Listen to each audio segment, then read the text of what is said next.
Not these.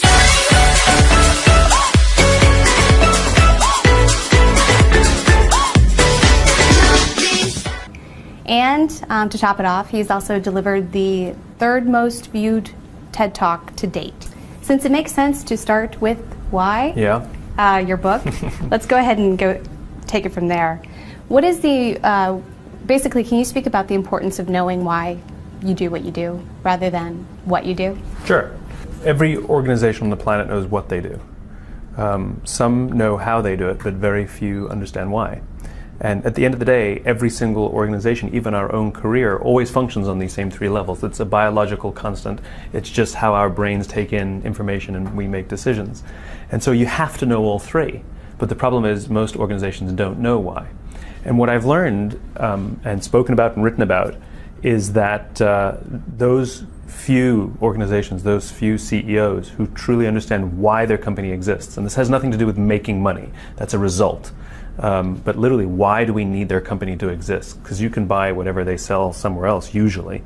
Those are the companies that tend to last longer and outperform their competition. When an organization or a company is just starting, how do they define why they do what they do? Well, why at its core is an origin story. The best companies are ones where the founder or a small group of founders personally suffered, or someone close to them suffered something. They couldn't get something, or they had to overcome something. They couldn't find another market, and so they produced it themselves.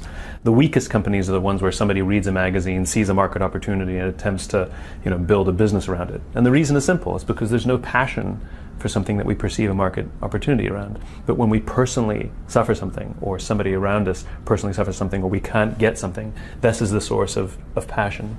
And so the ability to put that story into words, the ability to truly understand why this has to exist on a very human level that goes way beyond the product or the service, is what keeps the inspiration alive as the company continues to grow. It's interesting. Tony Hsieh has often sort of been quoted as saying how he isn't necessarily passionate about what he does or what he sells or what Zappos sells.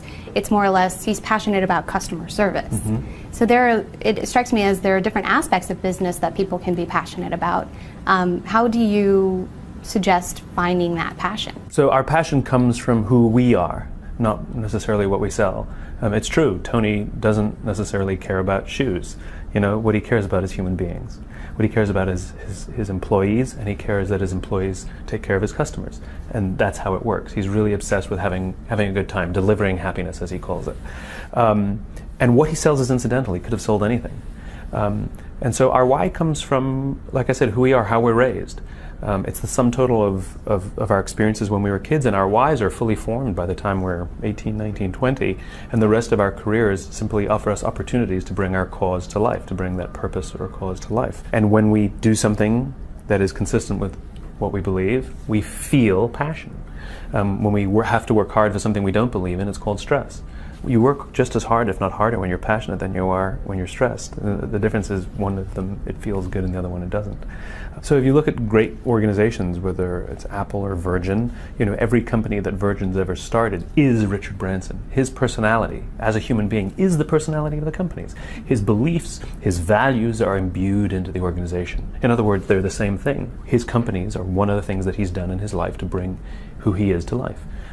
We know this is the case in small companies, but it doesn't change when those companies get big. So you talked about Apple. You also mentioned Martin Luther King often in your speeches and in your book. I wonder if you can kind of talk about why this organization, Apple, and why this person, Martin Luther King, was so successful. Because it strikes me as maybe it's just a matter of good marketing. Remember, civil rights problems existed long before Martin Luther King. Long before Martin Luther King. I mean, what happened to the whole beginning of the 20th century? There were issues, and there was strife, and there was uprising, but how come there was no civil rights movement? And what it did is it took a person to put the cause into words beyond what they wanted, beyond how to do it, into words so compelling we understood why we had to do it. It was deeply, deeply human. It was about all men are created equal. It goes back to the very founding values of the United States, and it resonated, and it brought people together because we can disagree on how to do it. but we can't. But what we find alignment on is why we're doing it in the first place. So what can companies and entrepreneurs take away from that experience? The CEO's responsibility is to preach the cause, not just sell the product, but so that all of the people who work who join the company understand that they're joining somewhat of a social movement.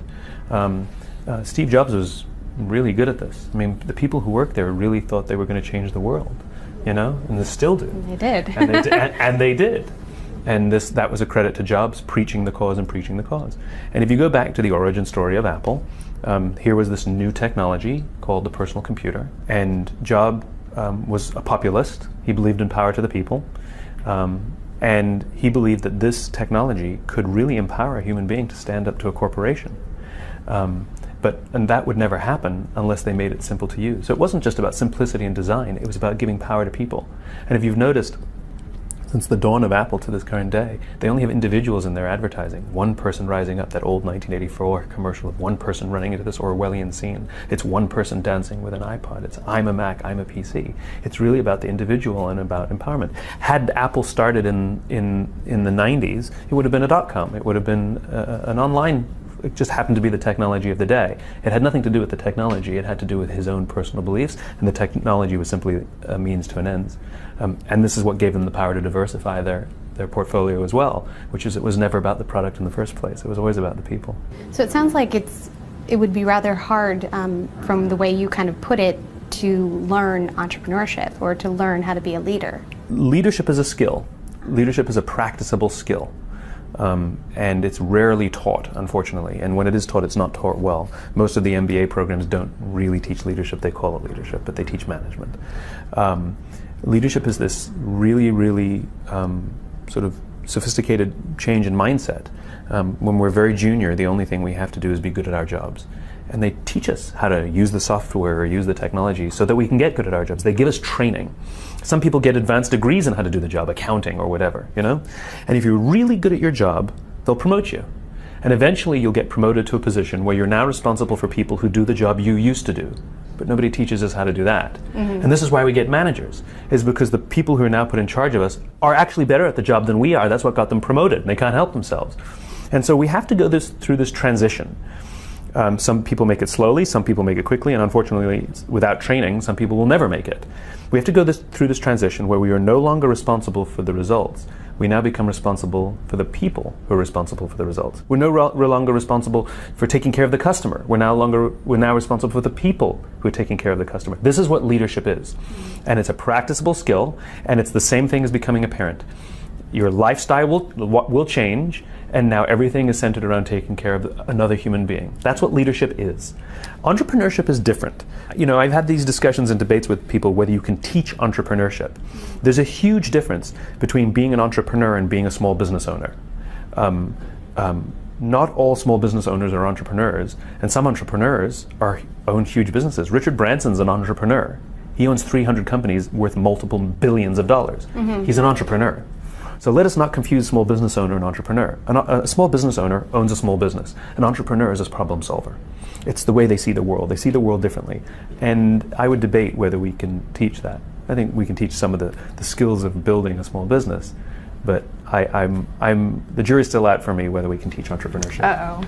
I'm sure all the MBA programs across the country are going to love that one. Okay, so let's skip ahead to your next book, your latest book, Leaders Eat Last. Leaders Eat Last, yeah. So in the book you talk about the need for safety and how important that is to organizations. Mm-hmm. And sort of, obviously it's controversial because, a lot of companies, they often need to do cost cutting or, things like make tough decisions where employees inherently don't feel safe. Right. I wonder if you can kind of talk for a little bit about why it's important to make employees feel safe and how to do that. Sure. I was witness to a scene that played out at an airport. One of the passengers was boarding the plane, but they attempted to board the plane before their group number was called. And that was you, right? It could have been. And the gate agent treated them like they had committed some sort of crime. Step aside, sir. I haven't called your group yet. Please step aside until I call your group. And so I spoke up and said, why can't you talk to us like we're human beings? And she looked me in the eye and said, sir, if I don't follow the rules, I could get in trouble or lose my job. All she revealed to me is that she does not feel safe in her own job, that her own leaders do not trust her. And guess who suffers? The customer and the company. The reason we love flying Southwest Airlines is not because they have some magical gift on how to hire people. It's because the people who work there feel safe in their jobs and they don't fear their leaders. And guess who benefits? The customer and the company. At the end of the day, almost all human behavior is governed by our desire to feel safe amongst our own. It's why we sit next to people we know when we go to conferences, and we leave empty seats when we go to the movies next to strangers, because we don't want to sit next to strangers because it actually feels uncomfortable unless forced to.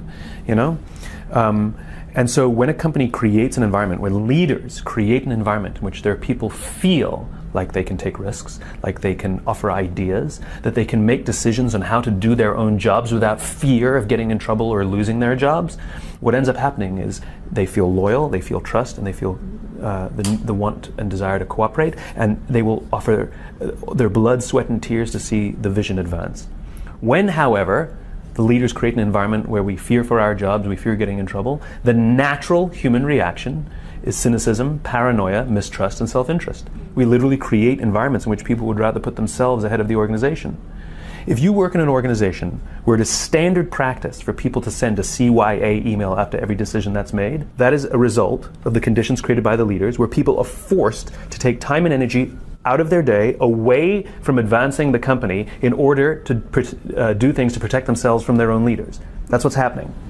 If you work in a company where it is standard practice for people to keep folders of all the great things they've done in their jobs, just in case they need it, that is a sign that they're taking time and energy away from advancing the company's interests to protecting themselves from their own leadership. That's what's happening.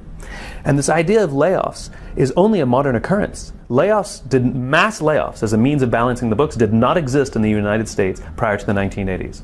It was part of this movement for shareholder supremacy, and it absolutely destroys the fabric of an organization.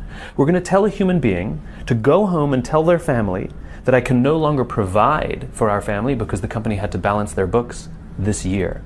And by the way, many of the companies that employ layoffs aren't always losing money. Sometimes they're doing well, they're just using it as a means for cost cutting. And if they're public companies, the problem is they have layoffs and the stock price goes up.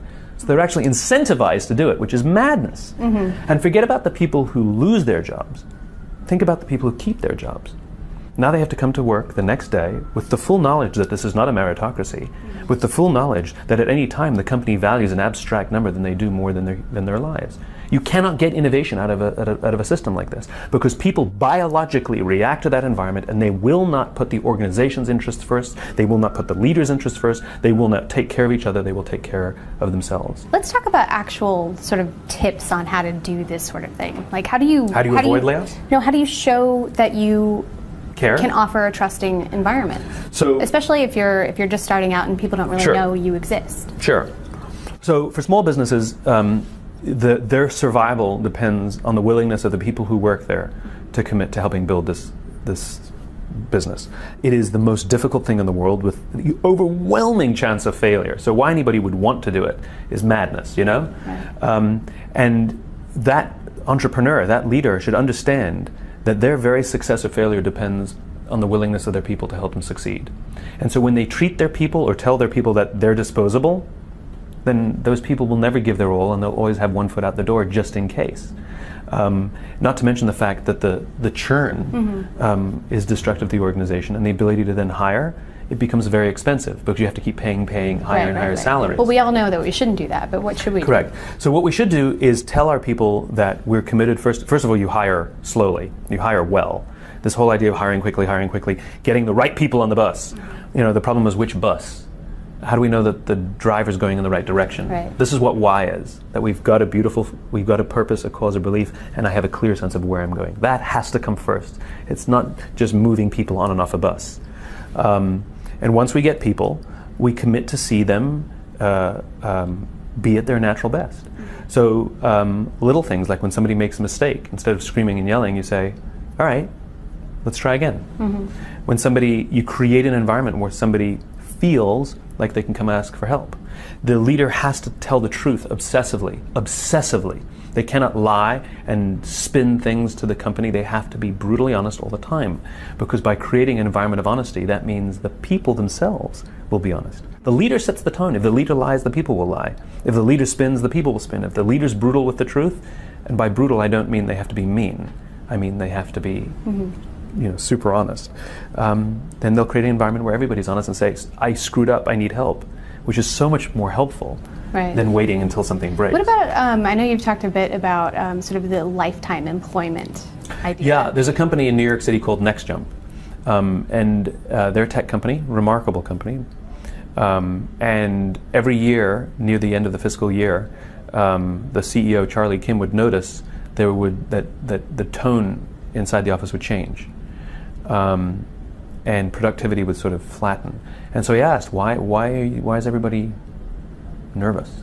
And they feared that if they didn't make the numbers, that there would be layoffs.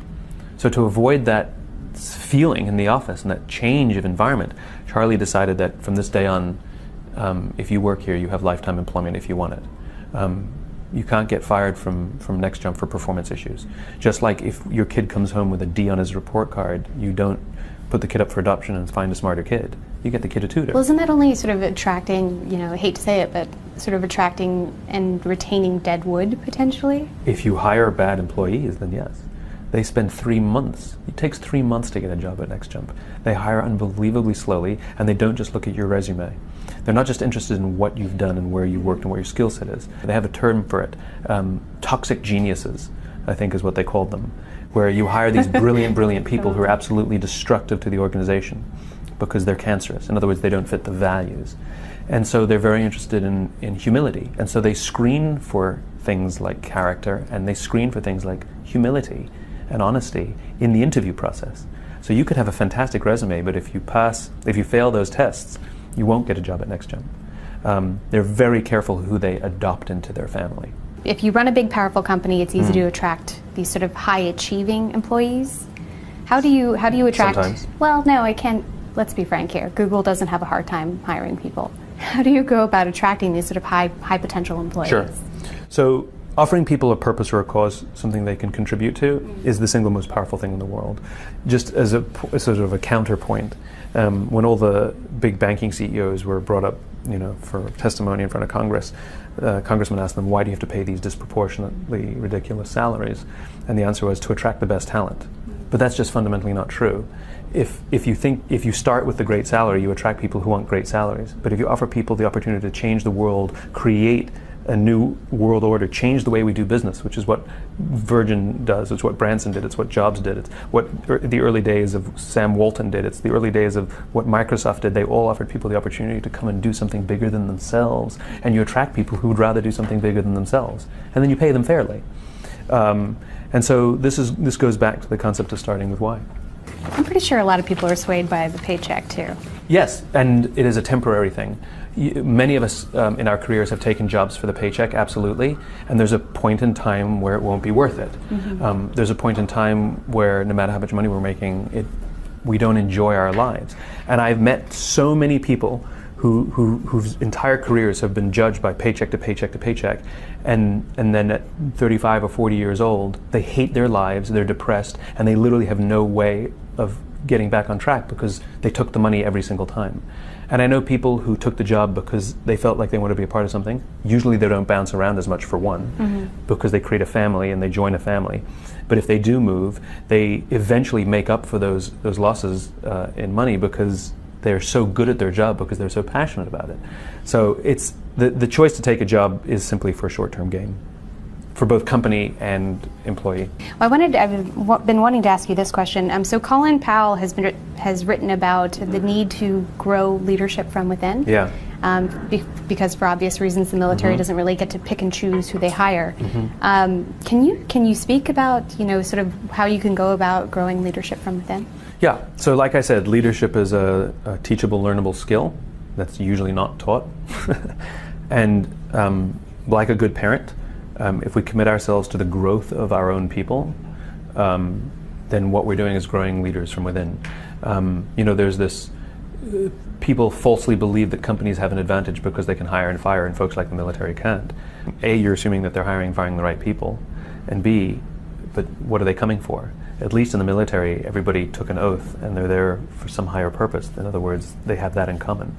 And so for a company to offer opportunities to lead projects with the possibility that you could fail and not lose your job, but you try again.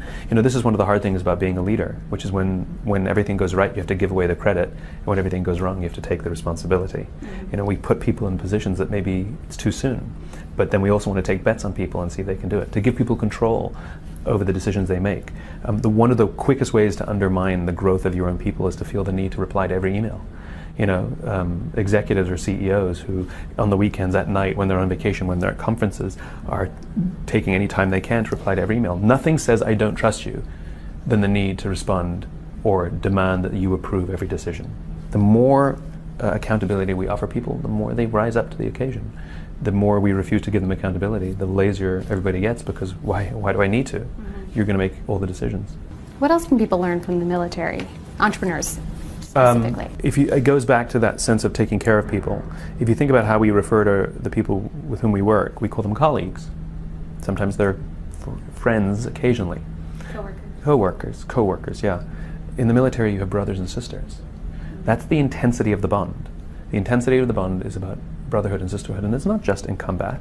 It's exaggerated in combat, but it's the feeling that we all signed up for something bigger than ourselves, and we want to see that cause advanced, and we're willing to sacrifice our own interests to take care of each other and advance the cause. Companies can offer that same thing, and the best companies do. Like I said, they have a sense of purpose or cause, and that CEO really sees themselves as the preacher, as the one who would stand on the steps of the Lincoln Memorial and give a dream speech. I have a dream of a world they imagine, and ask the people to help build it. You talk a lot about, building, the great man idea and the importance of leadership and cultivating leadership among your team. What's so bad about managers? Does anyone wake up in the morning and want to be managed? Do you wake up in the morning and say, I want to go and I want to be managed today? No, we want to be led. I don't. We'd like to be led. Right. So why would you cultivate something that nobody wants? Nobody wants to be managed. We want to be led. And well, you can make the argument that some managers are also leaders. Some leaders are good at managing. You can manage systems. You can manage structures. You can't manage people. And by the way, you can't lead a company either. You can run a company. You can only lead people. Leadership is a human enterprise. Management is a structural enterprise. It's an operational enterprise. And so if we manage people, we're treating them like a machine. That's what management is, We happily want to be led, but we don't want to be managed. So the idea of cultivating manager, nobody wants to grow up to be a manager. When you grow up, I'd like you to be a manager. We want to grow up and be leaders. My goodness, that's inspiring. And then this sort of brings up the other sort of a rising trend in businesses, this whole holacracy theory, I guess. Obviously Zappos comes up again. They've been championing this flat management structure. What's your take on this? Do you think they will succeed, fail, or? So the concept of holacracy is kind of like a democracy. It doesn't mean the absence of leaders. Leadership is a natural human thing. You take a group of equals. Somebody will always take control, and somebody will always defer, and somebody will wait and see what happens. Like it's a natural human thing. And there's an anthropology to it that goes back 50,000 years.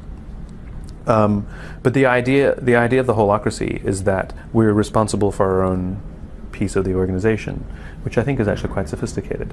We do something like this in our own little organization, and just for your viewers, we have 12 people in our organization. We count as a small business, But the way we organize is that whoever is in charge of the project, you're the boss. We all work for you. So for example, somebody who's in charge of, say, social media, right? When it's a social media project, we all work for him. And so he can call me up and says, I need you to do this, and I need you to do this. And I'm like, okay, I work for him when it's that thing. So that's how we organize it. For us, the leader is the person who's taken responsibility and accountability for whatever needs to get done, and the rest of us have to work to see them be successful. And the fantastic thing about that is when you're the boss, it's amazing how people rush to help you be successful, because we've all committed to each other's success. Right, because you're the leader at different points in time. I'm a leader at different points in time, but not always. Right. And then I'd love to have you talk about the Tea Party. Oddly enough, it's this leaderless movement. It's not leaderless. This is what they claim. Yeah, so leaderless movements tend to fizzle and die. The leader is the one who blazes head first into the unknown with a vision of what is ahead. And if no one has a vision of what is ahead, then we all rush into different directions, and the group disperses. This is what happened. This is what happened to the 99% group, which is they had a message. It was actually a resonant message. It resonated with the people in America, especially after 2008, and they blew it because they were so preoccupied with being leaderless that that it was all over the place. Now, there were sort of quiet leaders in there, but at the end of the day, it went in 1,000 directions and had 1,000 ideas, as opposed to one dream. Can you imagine, Martin Luther King having no dreams, just a crowd? Right. No dreams. No, I can see why one would be more successful than Yeah, leaders are good. They can stay. Okay, so as we mentioned earlier, you've had the third most viewed TED Talk ever. I wonder if you can talk about public speaking and why you think your chat resonated so much. So my talk resonated because it was human, and it was, for me, a personal truth. The concept of why was born out of personal struggle. I guess this goes back to the point I made right when we started about what is a good business or a good organization. It's based on something personal. I had lost my passion for what I was doing. I had a small marketing business, and people gave me advice like, do what you love. I'm doing the same thing and I don't love it anymore. Right. Follow your passion. That's my favorite one. I'm like, what do I do tomorrow? It's like it's right, but totally unactionable. And so this dark period that I was in, where I really hated waking up in the morning to do my work again, and was very embarrassed by it. I owned my own business. I made a decent living. I had great clients, and I was going to complain that I was unhappy. Right. I kept it to myself. And so this very dark place. And so I discovered this naturally occurring pattern that I called the golden circle. There's 3 levels: what we do, how we do it, and why we do it. And I knew what I did, and I knew how I did it, but I couldn't tell you why. And I became obsessed with it. And it was so powerful, and it restored my passion to levels I'd never experienced, that I did what anyone would do. I shared it with the people I loved. And so my friends started making crazy life changes, and they would literally invite me to their homes to share it with their friends. They would call all their friends, and I would stand in someone's living room in New York City and give this little talk. And people just kept inviting me, and I just kept saying yes, and it grew quite organically. And so when somebody said, you should give this TEDx talk, I said sure. I was always happy to share it with whoever would listen. And I think the reason, and there was no marketing behind it. The reason it spread is because somebody sent it to somebody they cared about, because it was always fundamentally human. Can you offer some sort of tips or strategies on how to command a room or stage? Sure. So the single most important thing to do when speaking is to show up to give. It goes back to these innate human reactions to each other. I'll give you a funny example. Imagine if we were to give an award to somebody in the company, the number one employee in the company, top performer, and they stand up to give their little speech and they say, I deserve this. I'm the best. You're very lucky to have me. Right? Now, empirically, that's all Very true. popular person. But empirically, that's all true. They are the best, they do deserve it, and we're lucky to have them. But if they actually said that, we would hate them, because they're giving away that they're selfishly driven. And so usually people say, thank you, I don't deserve this. I couldn't have done it without my team. And we love them. We sit there in the audience and we love you, because they're demonstrating selflessness and humility, that I couldn't succeed without the help of others. So public speaking is the same thing. When people perceive that we're there to get something from the audience, they recoil. And so when you're there, when you literally show up because you want to win business, get people to sign up for your social media, sell a few books, get people to like you, whatever it is, the audience can sense it. But if you have something that you believe is important, that you are there to share, whether people applaud or not, whether they buy from you or not, whether they follow you or not, you're there with a giving heart, the people can sense it. So number one is you have to show up to give. I'm an introvert, which most people don't realize. No. I know. But actually being an introvert helps me be a public speaker, because I don't like holding court. I don't like speaking to audiences. And so another tip is you speak to one person at a time. I look one person in the eye and I give them either an entire sentence or an entire thought. And then I look at another person, I give them an entire sentence or an entire thought. And then I give somebody else an entire sentence or an entire thought. And I'm having individual conversations. And I've learned to talk to those who are enjoying what I'm saying, and I've learned to ignore those who sit there like this. Because if I start looking at these people, then I start sweating and get crazy, and this person hates me and they don't like me, and I have to try and convince them, and you get stuck in your head. But if I'm looking at the people like this, then it's a joyful experience, just like having a conversation with anybody who is enjoying what you're saying. Right. You find the champions in the audience and talk directly to them. But showing up to give is a big deal. We have questions from social media. Oh, great. Sandra Proudman asks, do you have a mantra you tell yourself? Well, before I speak, I do. I literally will say to myself out loud, you're here to give, you're here to share. It doesn't matter who the audience is. I'm grateful to be there. I never feel the need to give my credentials or prove why I'm there. Somebody else decided that whatever I had to say was important, and they were the ones who decided to put me on the stage. So I literally can just show up with a giver's heart. And written on my mirror, my bathroom mirror, this is true, at home it says, "Today you will inspire someone." So it's not necessarily something I'll say out loud to myself, but I am absolutely reminded of it every morning when I brush my teeth. What is your biggest advice or best advice for a startup with 10 people? Take care of those people. You know, there's this weird notion in business, in small business, pay yourself first. I don't actually agree with that. I think you should take care of your people first. And when your people see that you would willingly suffer to take care of them, they will reward you in kind. Whereas if you would rather see them suffer so you could take care of yourself, they'll never be there for you.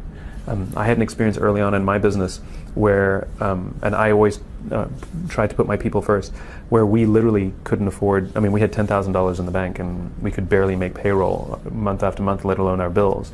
I mean, it was rough. And one of my team came to me one morning, back then there was only 2 of us actually, so the only person on my team came to me one morning and said, "I'm cutting my salary." I said, "What do you mean you're cutting your salary?" He said, "We can't afford to pay me, so I'm going to cut my salary." I would never have done that. I would have cut my own salary first, but she volunteered to take a pay cut because she believed in me and believed what we were doing. That's what happens when we take care of our people. When our people believe that we want to see them succeed and we give them projects that they could fail, but we want to see them rise up and become the leaders that they could be, they will reward us with their blood, sweat, and tears. Take care of your people. They are more valuable than anything else. They're human beings. Yeah. Why Jan asks, I have my why, and I want to turn it into a reality. How do I make people believe in your why? You don't. That's the rub. You can't make people do anything. It's not easy, huh? You can't make people do anything. That's coercion and convincing, and that's usually what happens in so many businesses. How do we make people buy our products? We drop our price and have promotions. You can make people do anything. Having people follow your why or join you in your pursuit is much the same as exercise. There's an element of faith and commitment and consistency where you just bang the drum day after day after day because you believe in it. You know, if you go to the gym and you come back home and you look in the mirror, you will see in the mirror nothing. But if you go to the gym the next day and you come back and look in the mirror, you will see nothing. Worse, you're in pain. And the choice to become a leader and the choice to preach your why is exactly the same. On a daily basis, you will see nothing. And sometimes you will feel lonely and you'll feel that nobody gets it and you feel like you're the only one out there. But like exercise, you just choose to stick with it because there's an element of undying faith and belief that this is the right thing to do. And you hone your message. It took me a long time to hone my message, to find the words that resonated with people. And I practiced and practiced and practiced. And all great leaders, Martin Luther King, Ronald Reagan, regardless, they practiced and practiced. And I would say yes to speaking opportunities when I probably wasn't prepared because I would practice and practice and practice. And I would practice in real meetings where the stakes existed. And you eventually get better at it, and you start to find that people walk up to you and go, "That's really interesting, I'd like to learn more." Mm-hmm. And I was also very disciplined about not trying to convince people. In other words, not trying to make people. So when somebody would say to me, literally I used to have these conversations, "Convince me why we should hire you," the answer would be, "Don't. I'm not the guy for you." Because I shouldn't have to convince anybody of anything. You're either inspired by my message, you want to join me, or you're not. So I look for the early adopters. So there's an element of patience and discipline, and it sometimes comes with a short-term liability, just like the exercise. Short-term pain. Subramanian Kalpathy asks, what's different in the way that millennials lead versus older generations? So leadership is leadership, and what generation we are doesn't affect whether we're leaders or not. My favorite thing that people love to tout to me is, well, millennials these days want to feel a part of an organization that has some sort of a higher purpose. Every single person wants to be a part of an organization that has some higher purpose. Millennials may just be talking about it more, right? I think the challenge that millennials have in becoming the leaders that we need in this world is not entitlement. I don't think they have a sense of entitlement, by the way. I think it's a misreading of the tea leaves. I think what there is a systemic impatience. They've grown up in a world of instant gratification. If you want to buy something, you go on Amazon and it shows up the next day. You want to watch TV, you binge the whole weekend. You don't have to wait weekly. You know, you want to watch a movie? Now. You don't check movie times. Even if you want to get hold of somebody, you just text them and you get a text back. You don't have to leave a message and 4 hours later someone will call you back. Everything is instantaneous. The problem is impact, change, and relationships are instantaneous. They take time. And what you start to see is millennials' impatience to wait for things to happen, to stick with it. They change jobs regularly. I talk to these wonderful, smart, hard-working millennials, and they've been in their entry-level job for 8 months, and they say to me, I think I'm going to leave. I'm like, why? They're like, I'm not having an impact. I'm like, you've been in your first job of your career for 8 months. I got some bad news for you. It takes longer, And if you look at anyone who's ever accomplished anything, they did one thing. Steve Jobs, had a couple of dinky jobs before, but then when he started Apple, that was it. He got fired and he came back. Microsoft, Bill Gates had one job. Facebook, he's had one job. Snapchat, one job. They commit themselves entirely to the building of one thing, devoted with love and passion to this cause. It's not easy every day. And if you look at the way that young people give to charity, everything's like texting a donation here and forwarding a Coney video, or this over here and that over there. If you really want to give, go to a soup kitchen every single week and put food on someone's plate. It's not a social media activity. Giving is time and energy. And so I think millennials could learn patience. So your advice to them would potentially be to take a job slowly. Take a job slowly, and that doesn't mean stick with it to the point. So it's like love, right? You cannot fall in love in 1 week. You cannot, right? We all know that. If you're saying I've gone on one date and I think I'm going to marry her, and everybody's going to be like, why aren't you going on a second date? In other words, we know that instinctively, right? But if you've been in the same relationship for 7 years and you're not sure, it's time to move on. It's the same. I can't tell you how long it takes. I just know that it doesn't happen quickly, but you can tell if it's too long when it's time to move. I think we might have time for one more question. Sure. This is from Andy McCabe. What kind of help do you need to spread your message and get people to support your cause? Oh, what a great question. The greatest help you can get is the help of those who believe in you, right?